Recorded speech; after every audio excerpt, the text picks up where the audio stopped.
ইনকিলাব মঞ্চের মুখপাত্র ও ঢাকা ৮ আসনের সম্ভাব্য স্বতন্ত্র প্রার্থী শরীফ ওসমান হাদি বর্তমানে রাজধানীর এভারকেয়ার হাসপাতালে চিকিৎসাধীন রয়েছেন। তার চিকিৎসা নিশ্চিত করতে বিভিন্ন বিভাগের বিশেষজ্ঞ ১৫ জন চিকিৎসকের সমন্বয়ে একটি মেডিকেল বোর্ড গঠন করা হয়েছে। শনিবার ১৩ ডিসেম্বর এক বিবৃতির মাধ্যমে এ তথ্য জানান এভারকেয়ার হাসপাতালের আইসিইউ অ্যান্ড এইচডিইউ বিভাগের সিনিয়র কনসালটেন্ট ও কোঅর্ডিনেটর ড মোহাম্মদ জাফর ইকবাল। বিবৃতিতে জানানো হয়, ওসমান হাদিকে গতকাল শুক্রবার ঢাকা মেডিকেল কলেজ থেকে অপারেশনের পরে এভারকেয়ার হাসপাতাল ঢাকার ক্রিটিক্যাল কেয়ার ইউনিটে স্থানান্তর করা হয় অপারেশন পরবর্তী চিকিৎসার জন্য। বিবৃতিতে ১১টি অবজারভেশন ও সিদ্ধান্ত তুলে ধরে মেডিকেল টিম। সেগুলো হল ১. ওসমান হাদির ব্রেন মারাত্মকভাবে ক্ষতিগ্রস্ত হয়েছে। যেহেতু অপারেশন সম্পন্ন হয়েছে সেহেতু এখন কনজারভেটিভভাবেই ম্যানেজ করতে হবে। ব্রেন প্রোটেকশন প্রোটোকল ফলো করে অন্যান্য সব সাপোর্ট চালিয়ে যেতে হবে। যদি একটু স্টেবল হয় তাহলে ব্রেনের রিপিট সিটি স্ক্যান করানো যেতে পারে। ২. ফুসফুসে ইনজুরি আছে ও চেস্ট ড্রেন টিউবে যেহেতু অল্প ব্লাড আসছে সেহেতু সেটা কন্টিনিউ করতে হবে।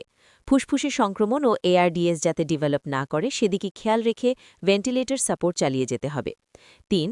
কিডনির কার্যক্ষমতা ফেরত এসেছে সেটাকে ধরে রাখার জন্য ফ্লুইড ব্যালেন্স যেভাবে ঠিক রাখা হচ্ছে সেভাবেই কন্টিনিউ করতে হবে। ৪. শরীরে রক্ত জমাট বাঁধা ও রক্তক্ষরণ হওয়ার মধ্যে যে অসামঞ্জস্যতা দেখা দিয়েছিল ডিআইসি, সেটা অনেকটাই ঠিক হয়ে এসেছে। এটাকে সার্বক্ষণিক মনিটরিং করে রক্ত ও রক্তের বিভিন্ন উপাদান ট্রান্সফিউজ করতে হবে। ৫.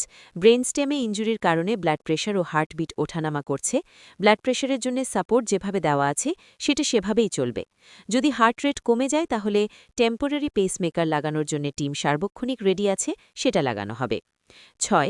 ঢাকা মেডিকেল কলেজের ওয়ান স্টপ ক্রাইসিস সেন্টারে রেডিওলজি, আইসিইউ, অ্যানেস্থেশিয়া, সমস্ত ইউরোসার্জারি সহ ও অন্যান্য ডিসিপ্লিনের চিকিৎসকগণ ও সাপোর্টিভ স্টাফগণ যে হিরোইক কাজ করেছেন তার জন্য এই মেডিকেল বোর্ড সবাইকে আন্তরিকভাবে ধন্যবাদ জানাচ্ছে।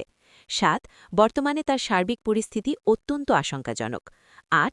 মেডিকেল বোর্ড এই সামারিটি রোগীর ভাই ও তার আপনজনকে ব্যাখ্যা দিয়েছেন।